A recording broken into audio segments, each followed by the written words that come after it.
नमस्कार मु ज्योतिष प्रशांत आपण को मोर यही टारो कार्ड रीडिंग वीडियो को स्वागत करुच्ची। चलतु आज देखा यही वीडियो माध्यम रे आपणकर खूब किछि समय भितर 12 ରୁ 13 घंटा किंबा 17 घंटा भितर आपण पार्टनर आपण को केमी फाइनल कथा कहउचंदी। आज गोटे पवित्र दिन, यही पवित्र दिन रे जहाँ आम भगवान ईश्वर को प्रार्थना करवा, जहाँ आम डाकिबा, आज बहुत से जहाँ आम भगवान को कहवा आम भगवान आम उपर कृपा हे आशीर्वाद करेंगे। आमको जहाँ भी आज मिल गोटे भल जिनस मिल भगवान तरफ भगवान ईश्वर जहाँ भी आज करती आज प्राणी मंगल पाई आपण पूरा कंप्लीट भाव उपास पूरा उपास रही भगवान पाखे दीप जाली भगवान को मनस्कामना कथा जन मन दुख कष्ट जंत्रणा जहाँ अच्छी जहाँ अभाव अच्छी जो कथापी आप बहुत चिंतित अच्छा से कथा आपण ईश्वर को अवश्य जनाऊँच। ईश्वर आज आपण को कृपा करेंगे, आज आपण प्रति गोटे आशीर्वाद ईश्वर दया आज गोटे पवित्र दिन ये महाशिवरात्रि रे ये महाशिवरात्रि ठारू आउ आपणकर पार्टनर सहित खूब भल संपर्क जमिकी रहिबो। सी पूरा कंप्लीट भाव में आपन को सबू सत कहिबे। तांको सहित आज गोटे एमिति जगह रे भेट हबो, एमिति जगह रे तांको सहित आपन समय बितेबे गोटे गोटे विश्वास करी हबो नै, जोटा कि कंप्लीटली भाव में आपन आपन पार्टनर सहित केते सुंदर मुहूर्त समय बितेबे केबे कल्पना भी करी हबो नै। सेही प्रभु ईश्वरंकर कृपा, सेही जगन्नाथंकर आशीर्वाद, सेही मांकर भल पाइबा आम प्रति अच्छी। आम कंप्लीट भाव में आज आम जीवनटा को गोटे सार्थक करवा। आज भगवान ठारू आम आशीर्वाद ग्रहण करवा आ भगवान को आम आज निष्ठा प्रकार सहकार प्रार्थना करवा। आज ईश्वर आम कथा शुणिबे आउ सी भी आज गोटे पवित्र दिन एभलिया दिन रे आम केबे मिस करवा नहीं। आउ देखिए आज आपण पार्टनर सहित आज गोटे गोटे सुंदर मुहूर्त आपन समय बितेबे। खूब कम समय भितर आपण आपण पार्टनर को आपण पाइबे। एटा अवश्य भगवानकर निर्देश, एटा भगवानकर कृपा। जहाँ भगवानकर निर्देश आज से ही हम केबे भी आपण मन ऋणा करें कि दुख करें आज कौन घटुची कौन न घटुची। अवश्य आपण कंप्लीटली भाव में वीडियो को आरंभ शेष पर्यटन देखिले आपण गोटे कंक्लूजन पॉइंट रे पहुँचे आ देखिए से सुंदर भाव में आपण पार्टनर सहित केमी सुंदर मुहूर्त बिताउछंती आ कौन मन में चली से कौन चाहूँगी आ कहीं मन में जो भल पाइबा आसूला से भल पाइबा कहीं कमिला ये वीडियो माध्यम मु डिटेल आ विस्तीर्ण भाव में कहबी। देखो जदि आपणकर किंबा आपण पार्टनरंकर मेष राशि, वृष राशि, मिथुन राशि, कर्कट राशि, सिंह राशि, कन्या राशि, तुला राशि, बिछा राशि, धनु राशि, मकर राशि, कुंभ राशि और मीन राशि होता है बहुत गुड़े कथा आपण पार्टनर सहित कनेक्ट हो पारे, मे भी न हो पारे कि आपण सहित हो पारे न हो पारे। फिर भी एमती किसी गुड़े कथा अच्छी आपण मन को जो आसूची मत कंटाक्ट करें किसी भी असुविधा नहीं। मु मोर पर्सनल नंबर देइछि मते मेसेज करि परिबे किंबा कांटेक्ट करि परिबे। जहाँ आपनकर व्यक्तिगत समस्या को नहीं कि हो किंबा पार्टनर समस्या हो किंबा फाइनेंशियल प्रॉब्लम हो किंबा मनीष बार बार रोगग्रस्त होउछि काहे कि एमती होउछि मु तार रेमेडीज आपन को कहिबी। तार बार बार आपन को जहाँ तार अच्छी प्रतिकार मु आपन को कहिबी मोर पर्सनल रीडिंग माध्यम में। ठीक अच्छी चलतु आम ये वीडियो को आज आरंभ करवा। कहबी कि ये चैनल को आप सब्सक्राइब करने वीडियो को लाइक करने केबे भी मन रे दुख करेंगे नहीं। कहीं मु चाहूँगी आपण मान सहित गोटे परिवार होकि रहिबा ये डिजिटल दुनिया माध्यम रे ना आपण मते देखुछे ना मु देखुची। ठीक अच्छे मुझे सामना को आसबि दिन न दिन आसबि जदि से आप मत सपोर्ट करन जदि से आप मत भल पाती जदि मो वीडियो को आप कंटिन्यूअसली देखती आ जदि भी मो चैनल बहुत आगू जाए मु अवश्य आप सामना को आसबि मत आप देखी फेस टू फेस भी हो पारे किसी भी प्रोब्लेम ना। फिर भी आम गोटे ट्राए करवा आम गोटे सुंदर रूप नहीं कि आ गोटे सुंदर कथा नहीं कि आप पार्टनर विषय मु आसबि आसूजी आसबि भी। देखु आम जाचे ଆଜି ଯେଉଁ ପବିତ୍ର ଦିନ ଏହି ମହାଶିବରାତ୍ରି ଠାରୁ ଆଉ ଆପଣଙ୍କର ସବୁକିଛି ସମସ୍ୟାର ସମାଧାନ ଘଟିବ। ଆପଣ କମ୍ପ୍ଲିଟଲି ଭାବେ ଆପଣ ପାର୍ଟନରକୁ ଆପଣ ପାଇବେ। ଯାହା ସମସ୍ୟା ଅଛି ଈଶ୍ୱରଙ୍କୁ ଆପଣ ଜଣାଉଛନ୍ତି। ଈଶ୍ୱର ଆପଣଙ୍କୁ ସବୁବେଳେ କ'ଣ କରୁଛନ୍ତି, ଯେଉଁଟାକି ଆଉ ଗୁଡ୍ ଅଫ୍ ଲକ୍ ବି କହୁଛନ୍ତି, ଯେଉଁଟାକି ଆପଣଙ୍କ ଭାଗ୍ୟ ବହୁତ ଉଜ୍ଜଳମୟ। ଆଉ ଦେଖନ୍ତୁ, ଗୋଟିଏ କଥା କହିବି, ଆମର ଡେଷ୍ଟିନି ଇଜ୍ ଫିକ୍ସ। ଆମର ଭାଗ୍ୟରେ ଯାହା ଅଛି ଆମେ ସେଇଆ ହିଁ ଘଟୁଛି। ପ୍ରତ୍ୟେକ ମଣିଷର ଗତିବିଧିକୁ, ଚାଲିଚଳନକୁ ସେଇ ପ୍ରଭୁ ଈଶ୍ୱର ଗୋଟିଏ ଜାଗାରେ ବସିକି ଆଉ ସବୁ ଦେଖନ୍ତି। ସବୁ ପାପ, କିଏ ପାପ କରୁଛି, କିଏ ଭଲ କର୍ମ କରୁଛି, ଖରାପ କର୍ମ କରୁଛି, କିଏ କ'ଣ ଫଳ ପାଇବ, ଈଶ୍ୱର ପୁରା କମ୍ପ୍ଲିଟ୍ ଭାବରେ ଦେଇଦିଅନ୍ତି। କାହା ପ୍ରତି ଈଶ୍ୱର ଊଣା କରନ୍ତି ନାହିଁ। ଯିଏ ଯେଉଁ କର୍ମ ପାଇଲା ସେ କର୍ମ ଅନୁଯାୟୀ ଫଳ ବି ପାଇଲା। ଦେଖନ୍ତୁ, ଆଉ ଈଶ୍ୱର ମଧ୍ୟ ବାକି ରଖୁନାହାନ୍ତି କି ସେ ତା'ର ପାଇବ ନାହିଁ। ଇନଷ୍ଟାଣ୍ଟଲି ଆପଣ ଫଳ ପାଇଯାଉଛନ୍ତି। ଠିକ୍ ଅଛି, ଯାହା ହେଉଛି ନା କାହିଁକି ହଉ, ଆପଣଙ୍କ ଯେତେବେଳେ ଆପଣ ଟ୍ରାଏ କରୁଛନ୍ତି, ଆପଣ ଭଗବାନ ପାଖକୁ ଯାଉଛନ୍ତି, ପ୍ରାର୍ଥନା କରୁଛନ୍ତି, ଦୀପ ଜାଳୁଛନ୍ତି, ଯାହା ଆପଣଙ୍କର ମାନସିକ ଅଛି, ଆପଣ ସେ ମାନସିକ ଯାହା ସମସ୍ୟା ଅଛି ଆପଣ ଈଶ୍ୱରଙ୍କୁ ଜଣାଉଛନ୍ତି, ଈଶ୍ୱର ମଧ୍ୟ ତାହା ଶୁଣୁଛନ୍ତି। ଆପଣ ଭାବୁନଥିବେ ଯେ ହଁ ଈଶ୍ୱର ମୋ କଥା ଶୁଣୁନାହାନ୍ତି। ଆପଣଙ୍କ କଥା ଅବଶ୍ୟ ଠାକୁର ଶୁଣୁଛନ୍ତି, କିଛି ବଡ଼ କଥା ନୁହେଁ ତାଙ୍କ ପାଇଁ ଏଇଟା। ସିଏ ମହାନ, ଯେଉଁଟାକି ଆମେ ଜାଣି ବି ପାରିବାନି ଈଶ୍ୱରଙ୍କର କୃପା ଆମ ପ୍ରତି କେତେ ଅଛି, କେତେ ଭଲ ପାଇବା ଅଛି, କେତେ ଆଶୀର୍ବାଦ ଅଛି। ଆମେ କମ୍ପ୍ଲିଟଲି ଭାବରେ ଆପଣ ଟ୍ରାଏ କରିବେ କି ଆଉ ଯେଉଁଟାକି ଈଶ୍ୱରଙ୍କର ବିନା ଆମ ସଂସାର ଚାଲିପାରେ ନାହିଁ, ଆମ ଦୁନିଆ ହଲଚଲ ବି ହେଇପାରେ ନାହିଁ। ପ୍ରତ୍ୟେକ ମଣିଷ, ପ୍ରତ୍ୟେକ ଜୀବର, ପ୍ରତ୍ୟେକ ଗଛ ବୃକ୍ଷର ବି ଈଶ୍ୱର ହିସାବ ରଖନ୍ତି, ଯେଉଁଟାକି ଆମେ କେବେ ଅନୁଭବ ବି କରିପାରିବା ନାହିଁ, ସେଇ କଳ୍ପନା ବି କରିପାରିବା ନାହିଁ।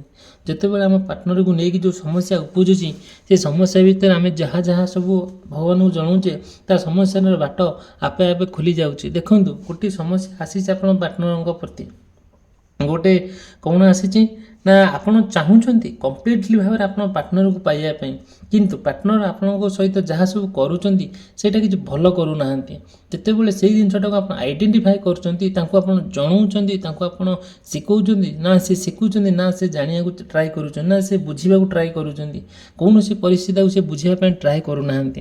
ସବୁବେଳେ ତାଙ୍କ ଇଗୋରେ, ତାଙ୍କ ମନ ଇଚ୍ଛା, ତାଙ୍କର ବିଭିନ୍ନ ପ୍ରକାର କଥା ଆପଣଙ୍କୁ କହୁଛନ୍ତି, ଯେଉଁଟାକି 12 ପକାଇଆ 17 ପକାଇଆ କଥା କହିଲା ବେଳେ ଆପଣଙ୍କୁ ସେ କଥା ବ୍ୟସ୍ତ ଲାଗିଯାଉଛି। ଧୀରେ ଧୀରେ ଆପଣ ତାଙ୍କ ସହିତ ଗୋଟେ ଯେଉଁ ରିଲେସନସିପ୍ ଥିଲା, ସେ ରିଲେସନସିପ୍ ଧୀରେ ଧୀରେ କ'ଣ ହେଉଛି ନା ଡିଷ୍ଟାନ୍ସ ହେଇକା ଯାଉଛି। କିନ୍ତୁ ଯେତେବେଳେ ରିଲେସନସିପ୍ ଡିଷ୍ଟାନ୍ସ ହେଇଯାଉଛି, ସେତେବେଳେ ଆପଣ ଚାହୁଁଛନ୍ତି ଆପଣଙ୍କ ମଝିରେ କିଏ ସବୁ ପଶୁଛନ୍ତି, ଥାର୍ଡ଼ ପାର୍ଟି ପଶୁଛି କି ସିଏ ଆଉ କାହାର ନିଜର ହେଇଯାଉଛନ୍ତି, କି ଆପଣ ତାଙ୍କଠାରୁ ମନ ଦୂରେଇ ଯାଉଛନ୍ତି, ଆପଣ ସେଇଟା ଭାବି ପାରୁନାହାନ୍ତି। ସିଚୁଏସନ୍ ଆପଣଙ୍କୁ ଏମିତି ଏକ ଅବସ୍ଥାରେ ଛାଡ଼ି ଦେଉଛି, ଆପଣ ଆଗକୁ ଯାଇପାରୁନାହାନ୍ତି କି ପଛକୁ ଆସିପାରୁନାହାନ୍ତି। ସବୁବେଳେ ଟ୍ରାଏ କରୁଛନ୍ତି କ'ଣ, କେମିତି ଆପଣ ପାର୍ଟନରକୁ ପାଇବେ, କେମିତି ଗୋଟେ ଜୀବନରେ ଗୋଟେ ଶାନ୍ତି ସ୍ୱରୂପ ଭାବରେ ଆପଣ ଜୀବନ ଅତିବାହିତକୁ କରିବେ। କିନ୍ତୁ ସିଏ ଆପଣଙ୍କ ପାର୍ଟନର ଆପଣଙ୍କୁ ସେତିକି କରେଇ ଦେଉନାହାନ୍ତି। ବଟ୍ ଆପଣ ତାଙ୍କ ସହିତ ଯେଉଁ ବଢ଼ିଆ ସମ୍ପର୍କ ଥିଲା ତା ଆଗରୁ ଆଉ ସେଟା କେବେ ଅନୁଭବ କରିହେବନି। ତା ନାହିଁ କୌଣସି କଥା ନାହିଁ ବର୍ଣ୍ଣନା କରିବା ପାଇଁ, କୌଣସି ସାହିତ୍ୟ ନାହିଁ ତାକୁ ଲେଖିବା ପାଇଁ, କୌଣସି ଭାଷା ନାହିଁ ତାକୁ କହିବା ପାଇଁ। ଏତେ ସୁନ୍ଦର ସମ୍ପର୍କ ତାଙ୍କ ଭିତରେ ଥିଲା ଆଉ ଆପଣଙ୍କ ଭିତରେ ଥିଲା, ଯେଉଁଟାକି ତାଙ୍କ ଭିତରେ ଆପଣଙ୍କ ଭିତରେ ଗୋଟେ ଏତେ ସୁନ୍ଦର ଭାବରେ ଗୋଟେ ପବିତ୍ର ସମ୍ପର୍କ, ନା ଗୋଟେ ଅନକଣ୍ଡିସନାଲ ଲଭ୍ ଯାହାକୁ ଆମେ କହିବା। କିନ୍ତୁ ଆପଣ ଟ୍ରାଏ କରନ୍ତୁ, ଆଉ ଯେତେବେଳେ ତାଙ୍କ ସହିତ ଭେଟିବା ପାଇଁ ଆଉ ମନସ୍ଥ କରିଛନ୍ତି, ସେତେବେଳେ ଆପଣ ବହୁତ ଗୁଡ଼ିଏ କଥା ଆପଣ ଭାବନ୍ତି। ଯେତେବେଳେ ଆପଣ ଜାଣନ୍ତି ଆପଣ ତାଙ୍କୁ ଭେଟିବା ପାଇଁ ଯାଆନ୍ତି, ବହୁତ ଦୂର ବାଟକୁ ଆପଣ ଯାତ୍ରା କରନ୍ତି। ଯେତେବେଳେ ଦୂର ବାଟକୁ ଯାତ୍ରା କରନ୍ତି, ସେତେବେଳେ ଆପଣ ଗାଡ଼ିରେ ଯାଆନ୍ତୁ, ବସ୍ରେ ଯାଆନ୍ତୁ, ଟ୍ରେନ୍ରେ ଯାଆନ୍ତୁ, ଯେଉଁଥିରେ ବି ଯାଆନ୍ତୁ, ଯେଉଁଥିରେ ଯାଆନ୍ତୁ ନା କାହିଁକି, ଆପଣ ଗୋଟେ ଯେଉଁ ମନର ଗୋଟେ ଇନର ଫିଲିଙ୍ଗସ୍, ଯେଉଁ ମନ ଭିତରେ ଯେଉଁ ଫିଲିଙ୍ଗସ୍ ଆସେ, ଷ୍ଟ୍ରେନ୍ଥ ଆସେ, ପ୍ରୋଟେକ୍ସନ୍ ଆସେ, ସେଇଟା ସେଇ ପ୍ରଭୁ ହନୁମାନଙ୍କର ଯାହା କୃପା ଥାଏ। ଆପଣ ଦର୍ଶନ କରିକି ହନୁମାନଙ୍କୁ ଯାଆନ୍ତି, ପ୍ରଭୁ ମାଙ୍କୁ ଦର୍ଶନ କରି ଯାଆନ୍ତି, ଈଶ୍ୱରଙ୍କୁ ଦର୍ଶନ କରିକି ଯାଆନ୍ତି। କେମିତି ଆପଣ ଆପଣଙ୍କ ଲକ୍ଷ୍ୟସ୍ଥଳରେ ପହଞ୍ଚିବେ, ସେଥିପାଇଁ ଆପଣ ବହୁତ କସରତ କରନ୍ତି। ଆପଣ ଯେତେବେଳେ କସରତ କରନ୍ତି, ସେତେବେଳେ ସେଇ ଜିନିଷଟାକୁ ବୁଝିପାରନ୍ତି ନାହିଁ। ଦେଖନ୍ତୁ, ଆପଣଙ୍କ ପାର୍ଟନର ନା ଗୋଟେ ସୁନ୍ଦର କଥାଟେ କହୁଛି, ଶୁଣନ୍ତୁ। ଆପଣଙ୍କ ପାର୍ଟନର ଆପଣଙ୍କ ସହିତ କିଛି ଦିନ ରହିଲେ, କିଛି ଦିନ ସମୟ ବିତେଇଲେ, ଆଉ କ'ଣ କଲେ, ଆଉ ଯେତେବେଳେ ତାଙ୍କ ଭିତରେ ଆପଣଙ୍କ ଭିତରେ ଗୋଟେ ସମସ୍ୟା ସୃଷ୍ଟି ହେଲା ନା, ସେ ସମସ୍ୟାକୁ ସିଏ କ'ଣ କଲେ, ହାଲକେଇକି ନେଲେ, ଆପଣଙ୍କ ପ୍ରତି ବହୁତ ଇଗ୍ନୋର କଲେ, ଆପଣଙ୍କୁ ବହୁତ ଅବହେଳା କଲେ, ଆପଣଙ୍କୁ ଅସମ୍ମାନ କଲେ। ଯେଉଁଟାକୁ ଦେହ ପା ଖରାପ ହେଲେ ବି ସିଏ କେବେ ପଚାରନ୍ତି ନାହିଁ, ଆଉ କାହିଁକି ତମ ଦେହ କେମିତି ହେଲା, କ'ଣ ହେଲା, ଏସବୁ ପଚାରନ୍ତି ନାହିଁ। କ'ଣ ଖାଇଲ, କ'ଣ ଏସବୁ ଖାଇବା ପିଇବାକୁ ନେଇକି ବି ବହୁତ କଥା କହନ୍ତି। ହେଲା କ'ଣ ଖାଇଲ କେମିତି କ'ଣ ସେସବୁ ମାନେ ଯେଉଁ କଥା ଯେଉଁ ବ୍ୟବହାର ସେସବୁ ଆପଣ ଧୀରେ ଧୀରେ ବହୁତ କଷ୍ଟ ଲାଗେ। ଯେତେବେଳେ ଆପଣ ମାନେ ଚିନ୍ତା କରନ୍ତୁ ଆଉ ଏମିତି ସମସ୍ୟା ଆସିକି ପହଞ୍ଚି ଯାଉଛି, ତା ସମସ୍ୟାର ବାଟ କ'ଣ, ସେ ଲୋକର ମେଣ୍ଟାଲିଟି କ'ଣ, ସେ ଲୋକ ତା'ର ଚରିତ୍ର କ'ଣ, ସେ କ'ଣ ତା ମନରେ ଚାଲିଛି, ଏଇସବୁ ଜିନିଷ ଆପଣ କିଛି ବୁଝିପାରୁନାହାନ୍ତି, ଜାଣିପାରୁନାହାନ୍ତି। କୌଣସି ବାଟର ସମାଧାନର ବାଟ ଆପଣ ପାଇପାରୁନାହାନ୍ତି। ସେ ସମାଧାନର ବାଟ କ'ଣ ହେଇପାରିବ ଆପଣ ଚିନ୍ତା କରନ୍ତୁ। ଦେଖନ୍ତୁ, ଏ ଚ୍ୟାନେଲକୁ ସବସ୍କ୍ରାଇବ୍ କରିବା ପାଇଁ କେବେ ବି ମନ ଲୁଣା କରିବେ ନାହିଁ।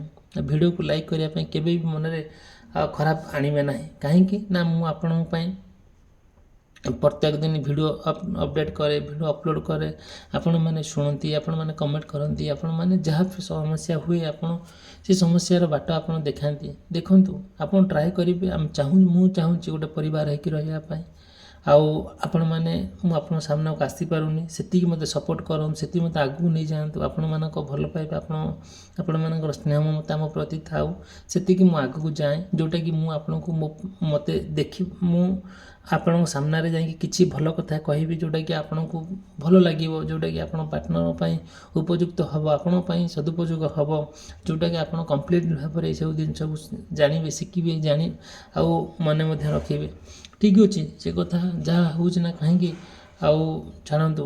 ଆଉ ଚାଲନ୍ତୁ ଆମେ କଣ୍ଟିନ୍ୟୁ କରିବା, ଆମେ ଯେଉଁଠୁ ଛାଡ଼ିଥିଲେ ସେଇଠୁ ଆରମ୍ଭ କରିବା। ଯେତେବେଳେ ଗୋଟେ ପାର୍ଟନର ଆପଣ ତାଙ୍କ ଭିତରେ ଯେତେବେଳେ ଏମିତି ଗୋଟେ ଅସାମାଜିକ ଘଟଣା ଘଟେ, ଆଉ ସେ ସବୁବେଳେ ଚାହିଁ ବୁଲନ୍ତି କ'ଣ ସବୁ କରିବା ପାଇଁ, ସବୁବେଳେ ଅସ୍ତବ୍ୟସ୍ତ ହୋଇଯାଆନ୍ତି, ମୁଦ କିମ୍ବାକାର କଥା ସବୁ ଘଟେଇ ଦିଅନ୍ତି। ଆପଣ ଯେତେ ପ୍ରକାର ଚାହିଁଲେ ବି କିଛି କରିପାରନ୍ତି ନାହିଁ। ଆପଣ ଯେତେ ଚାହିଁଲେ ବି ଗୋଟେ ମ୍ୟାରେଡ଼୍ ଲାଇଫ୍ କେମିତି ଗୋଟେ ଯେତେବେଳେ ଆପଣ ପାର୍ଟନର ସହିତ ରହୁଛନ୍ତି, ହୁଏତ ଲିଭ୍ ଇନ୍ରେ ରୁହନ୍ତୁ କିମ୍ବା ବିବାହିତ ହୁଅନ୍ତୁ କିମ୍ବା ଅବିବାହିତ ହୁଅନ୍ତୁ, ଯାହା ବି ହୁଅନ୍ତୁ, ଆପଣ ଯେତେବେଳେ ରହୁଛନ୍ତି ତାଙ୍କର ଆଚାର ବ୍ୟବହାର କିଛି ବି ଆପଣଙ୍କୁ ଭଲ ଲାଗୁନାହିଁ, ଗୋଟେ ସ୍ନେହ ମମତା କିଛି ରହୁନାହିଁ, ଗୋଟେ ଆଦରତା କିଛି ରହୁନାହିଁ, ମନରେ ସବୁବେଳେ କିମ୍ବାକାର କଥା ମନରେ ଜଟୁଛି। ରିଲେସନସିପ୍ ଭିତରେ ଗୋଟିଏ ସନ୍ଦେହ ସୃଷ୍ଟି ହେଉଛି, ଯେଉଁଟାକି ଆପଣ ଚାହିଁଲେ ବି ଆଗକୁ ଯାଇପାରୁନାହାନ୍ତି କି ପଛକୁ ଫେରି ପାରୁନାହାନ୍ତି। ସେହି ସମୟରେ କରିବେ କ'ଣ? ଯେଉଁଟାକି ଆପଣ କମ୍ପ୍ଲିଟ୍ ଭାବରେ ଭଗବାନଙ୍କୁ ଆପଣ ଦୁଃଖ କଥା ଜଣାନ୍ତି, ଆପଣ ସବୁ କଥା ଜଣାନ୍ତି, ଭଗବାନ ସବୁ କଥା ଜାଣନ୍ତି। ଆପଣଙ୍କର ଯାହା ସବୁ ସମସ୍ୟା ହେଉଛି ସେ ସମସ୍ୟାର ବାଟ ଆପଣ ପାଇପାରୁନାହାନ୍ତି। ସେ ସମସ୍ୟାର ବାଟ ଯଦି ପାଇପାରୁନାହାନ୍ତି କ'ଣ କରାଯିବ? ଭଗବାନ ଆପଣଙ୍କୁ ସେତିକି ବୁଦ୍ଧି ଦିଅନ୍ତୁ, ଆଉ ଆପଣ ସେତିକି ଚିନ୍ତା କରନ୍ତୁ କେମିତି ସେ ସମସ୍ୟାର ବାଟ ଆପଣ ଖୋଲିଯିବ, କେମିତି ଆପଣ ପାର୍ଟନର ସହିତ ଗୋଟେ ସୁନ୍ଦର ଜୀବନ ଅତିବାହିତ କରିବେ। ଦେଖନ୍ତୁ, ଯେତେବେଳେ ଆପଣ ଭଗବାନଙ୍କୁ ଡାକନ୍ତି ଆଉ ଭଗବାନ ଆପଣଙ୍କ କଥା ଶୁଣନ୍ତି, ଆଉ ଯାହା ଆପଣଙ୍କର ଅସୁବିଧା ବିଷୟରେ ଆପଣ କହିଲା ପରେ ଭଗବାନ ତାହାର ଅନ୍ୟ ଲୋକ ମାଧ୍ୟମରେ ତା'ର ଉପାୟ ଖୋଜି ଦିଅନ୍ତି, ଆପଣଙ୍କ ପାଖରେ ଉପାୟ ଖୋଲିଯାଏ କେମିତି ଆପଣ ସୁନ୍ଦର ଭାବରେ ଗୋଟେ ଜୀବନଟାକୁ ଅତିବାହିତ କରିବେ। ମୁଁ ଏତିକି ଆପଣଙ୍କୁ କହିବି, ଯେତେବେଳେ ଆପଣଙ୍କ ପାର୍ଟନର ଭିତରେ ଗୋଟେ ଯେତେବେଳେ ସମସ୍ୟା ଆସିକି ପହଞ୍ଚି ଯାଉଛି, ସେ ସମସ୍ୟାକୁ ସମାଧାନ କରିବା ପାଇଁ ଆପଣ କ'ଣ କରୁଛନ୍ତି, ଆଗକୁ ଯାଉଛନ୍ତି, ସେ ସମୟରେ ଆପଣ ଯେଉଁ ଷ୍ଟେପ୍ ସବୁ ନେଉଛନ୍ତି ସେ ଷ୍ଟେପ୍ କିଛି କାମ କରୁନାହିଁ। ଆଉ ଏମିତି ବାଗରେ ସେ ଆପଣ ବ୍ୟବହାର କରୁଛନ୍ତି, ଏମିତି ବାଗରେ ଆପଣଙ୍କ ସହିତ ଗୋଟେ କସରତ କରୁଛନ୍ତି, ଯୁକ୍ତିତର୍କ କରୁଛନ୍ତି, ସେଇ ନିଜର ମାନସମ୍ମାନ ଯାଉଛି, ବହୁତ ବଡ଼ ପାଟି କରି କହୁଛନ୍ତି। ଏସବୁ ଭିତରେ ଆପଣ ଯେତେବେଳେ କ'ଣ କରୁଛନ୍ତି, ଡିଷ୍ଟର୍ବାନ୍ସ ହେଇଯାଉଛି, ସେତେବେଳେ ଆପଣ ଅସ୍ତବ୍ୟସ୍ତ ପୁରା ହେଇଯାଉଛନ୍ତି, ସବୁକିଛି ଆପଣ ହରେଇଲା ଭଳିଆ ଫିଲ୍ ହେଉଛି। ଆପଣ ସେଇଠୁ ଧୀରେ ଧୀରେ ତାଙ୍କୁ ଆପଣ ମିଛ କହୁଛନ୍ତି, ତାଙ୍କ ସହିତ ରିଲେସନସିପ୍ ନ ରଖିବା ପାଇଁ ବାହାନା ଖୋଲି ବୁଲୁଛନ୍ତି। ଆଉ ଏକ୍ଜାକ୍ଟଲି ଆପଣ ଯେତେବେଳେ ଏଇଭଳିଆ ଫିଲିଙ୍ଗସ୍ ଆସୁଛି, ସିଏ ଆପଣ ତା 5 ଗୁଣ ଆଗକୁ ପଳାଉଛନ୍ତି। କ'ଣ ପାଇଁ? ଆପଣଙ୍କ ସହିତ ସେ ସମ୍ପର୍କ କାଟିଦେବା ପାଇଁ ପ୍ରୟାସ କରୁଛନ୍ତି। ଧୀରେ ଧୀରେ ଆପଣ ତାଙ୍କ ଭିତରେ ଗୋଟେ ଜ୍ୟୋତିପତା ପଡ଼ୁନି, ସବୁବେଳେ ମତାର ମତାମତ ହେଇକି ଚାଲିଛି। ଆଉ ଗୋଟେ ଆପଣ ଚାହୁଁଛନ୍ତି ତାଙ୍କର କଥାର କେମିତି ଡିଫେନ୍ସ କରିବେ, ତାଙ୍କ କଥାର କେମିତି ପ୍ରତ୍ୟୁତ୍ତର ଦେବେ। ଯେତେବେଳେ ଆପଣ ତାଙ୍କ କଥାରେ ପ୍ରତ୍ୟୁତ୍ତର ଦେବା ପାଇଁ ଆଗକୁ ଯାଆନ୍ତି, ସେତେବେଳେ ସିଏ ଆପଣଙ୍କୁ ଏମିତି ବାଗରେ କୁହନ୍ତି ଯେଉଁଟାକି ପ୍ରତ୍ୟେକ କଥାରେ କଳି ସୃଷ୍ଟି ହୁଏ। ଆଉ ଯେଉଁଠି ମନ ଭାଙ୍ଗିଯାଏ, ହୃଦୟ ଭାଙ୍ଗିଯାଏ, ସେଇଟା ଆଉ ଯୋଡ଼ି ହୁଏ ନାହିଁ। ମଣିଷ ବିଶ୍ୱାସ ଥରେ ଭାଙ୍ଗିଲେ ଆଉ ଥରେ ଯୋଡ଼ିବା ବଡ଼ କଷ୍ଟ ହୋଇଯାଏ। କାହିଁକି ବାର ଏମିତି ହୁଏ? ଆମ ଦୁନିଆରେ କିଛିଟା ଭଲ ମଣିଷ ଅଛନ୍ତି, କିଛି ଖରାପ ମଣିଷ ଅଛନ୍ତି। ସେ ଭଲ ମଣିଷ ଖରାପ ମଣିଷକୁ ନେଇକି ଆମେ ଚଳିବା, ଆମେ କାହାକୁ ବି ଛାଡ଼ିପାରିବା ନାହିଁ। ଆଉ ସବୁବେଳେ ଟ୍ରାଏ କରିବା କି ଯାହା ବି ହେଉନା କାହିଁକି ଭଗବାନ ଆମ ପ୍ରତି ଅଛନ୍ତି, ଆମକୁ ସେ ସାହାଯ୍ୟ କରନ୍ତି। ଭଗବାନ ଆମ ପ୍ରତି ଯେଉଁ ତାଙ୍କର ସ୍ନେହ ମମତା ଆଦରତା ଭଲ ପାଇବା କୃପା ଅଛି, ତାକୁ ନେଇକି ଆମେ ସୁନ୍ଦର ଜୀବନଯାପନ ଅତିବାହିତ କରିବା। ଯେ ଆମେ କହିବା ଭଗବାନ ମୋତେ ଏମିତି ଗୋଟେ ଶକ୍ତି ଦିଅ ଯେଉଁଟାକି ମୁଁ ଯାହା ଛୁଇଁବି ସୁନା ହେଇଯିବ, ଯାହା ଛୁଇଁ ପଇସା ହେଇଯିବ। ଏମିତି ଗୋଟେ ଏଇଟା ଇମ୍ପସିବୁଲ୍। ଏଇଟା କେବଳ କେଉଁଠି ଇମାଜିନେସନ୍ ୱାର୍ଲଡ଼ରେ ହୁଏ, ଯେଉଁଟାକି ଆମେ କଳ୍ପନା କରିପାରିବା। ଏଇଟା କେବେ ରିଏଲ୍ ହୁଏ ନାହିଁ। ଏଇଟା ସବୁ ଭ୍ରମ ଧାରଣା। ଆମେମାନେ ଜାଣିଛେ ପ୍ରତ୍ୟେକ ମଣିଷ, ପ୍ରତ୍ୟେକ ନାରୀ ହୁଅନ୍ତୁ ମାନେ ପୁରୁଷ ହୁଅନ୍ତୁ, ସମସ୍ତେ ଚାହାନ୍ତି କେମିତି ଆମର ଗୋଟେ ଲକ୍ଜରିୟସ୍ ଲାଇଫ୍ ମେଣ୍ଟେନ୍ କରିବା ପାଇଁ। ଯେତେବେଳେ ଲକ୍ଜରିୟସ୍ ଲାଇଫ୍ ମେଣ୍ଟେନ୍ କରିବା ପାଇଁ ହୁଏ, ସେଇଠି ବହୁତ ଅନେକ ସମସ୍ୟା ଭିତରେ ଆପଣ ରୁହନ୍ତି। ଦେଖନ୍ତୁ, ଲକ୍ଜରିୟସ୍ ଲାଇଫ୍ ଗୋଟେ ବିଳାସଦାୟକ ଜୀବନ ଯେଉଁମାନେ ବିତାଉଥିବେ, ସେ ରିଏଲି ସେ ତାଙ୍କ ଘର ଦ୍ୱାର ଭଲ ମନ୍ଦ ସୁନାର ତିଆରି, ସେଇଟା ନୁହେଁ। ମନର ଗୋଟେ ଶାନ୍ତି ଥାଏ, ମନର ଗୋଟେ ଭାବନା ଥାଏ, ମନରେ ଗୋଟେ ଭଲ ପାଇବା ଥାଏ। ହୃଦୟ ସ୍ନେହ ମମତା ଶ୍ରଦ୍ଧାରେ ଯିଏ ଭଲ ବଢ଼ିଲା, ତାହାକୁ ଆମେ କହିବା ଇଏ ଗୋଟେ ଲକ୍ଜରିୟସ୍ ଲାଇଫ୍ ମେଣ୍ଟେନ୍ କରୁଛି ବୋଲି। ଆମେ କହିବାନି ଯିଏ ବହୁତ ଭଲ ଗୋଟେ ବଡ଼ ଗାଡ଼ି ଚଢ଼ୁଛି, ଆଉ ଏଠିକି ଯାଉଛି ସେଠିକି ଯାଉଛି ବୁଲିବାକୁ ଯାଉଛି, ସିଏ ଯେ କିଏ ଭଲ, ସେଇଟା ଆମେ କହିବାନି। ଗୋଟେ ମନରେ ଗୋଟେ ଶାନ୍ତି ଥିବା ଦରକାର, ମନରେ ଗୋଟେ ଭଲ ପାଇବା ଥିବା ଦରକାର, ମନରେ ଗୋଟେ ସ୍ନେହ ମମତା ଆଦରତା ଥିବା ପାର୍ଟନର ସହିତ ଦରକାର। ଏଇସବୁ ଜିନିଷ ଦରକାର। ଆମେ ଚାହିଁଲେ ବି ଆକୁ ଆମେ ଆଡ଼େଇ ପାରିବାନି, ଆମେ ଚାହିଁଲେ ବି ଆଠୁ ଦୂରେଇ ଆସିପାରିବା ନାହିଁ। ଯଦି ବି ଆମେ ଦୂରେଇ ଆସିବା, ଯଦି ତାକୁ ଆଡ଼େଇ ଦେବା, ଆମକୁ ମଣିଷ ବୋଲି କୁହାଯିବ ନାହିଁ। ଠିକ୍ ଅଛି, ଯାହା ହେଉଛି ନା କାହିଁକି ହଉ, ଆପଣ ପ୍ରତ୍ୟେକ କଥା ମୋର ଶୁଣୁଛନ୍ତି, ମୋର ଭିଡ଼ିଓ ଦେଖୁଛନ୍ତି, ଆଉ ଏହା ସବସ୍କ୍ରାଇବ୍ କରୁନାହାନ୍ତି, ଲାଇକ୍ କରୁନାହାନ୍ତି, କିନ୍ତୁ ବଟ୍ ଆପଣ କରିବା ପାଇଁ କେବେ ବି ଭୁଲିବେ ନାହିଁ। କାହିଁକି ନା ଆପଣଙ୍କ ଠାରୁ ମୁଁ ସେ ଆଶା ହିଁ କରେ। ଆଉ ଯଦି ବି ଆପଣଙ୍କର ସେମିତି ମନରେ ଭାବନା ଅଛି, ମୋ ଚ୍ୟାନେଲକୁ ସବସ୍କ୍ରାଇବ୍ କରିବା ପାଇଁ, ଆଉ ମୋ ଭିଡ଼ିଓକୁ ଲାଇକ୍ କରିବା ପାଇଁ କେବେ ଭୁଲିବେ ନାହିଁ। ଆଉ ଭିଡ଼ିଓଟି ସମାପ୍ତ କଲି, ରହିଲି, ଧନ୍ୟବାଦ, ନମସ୍କାର।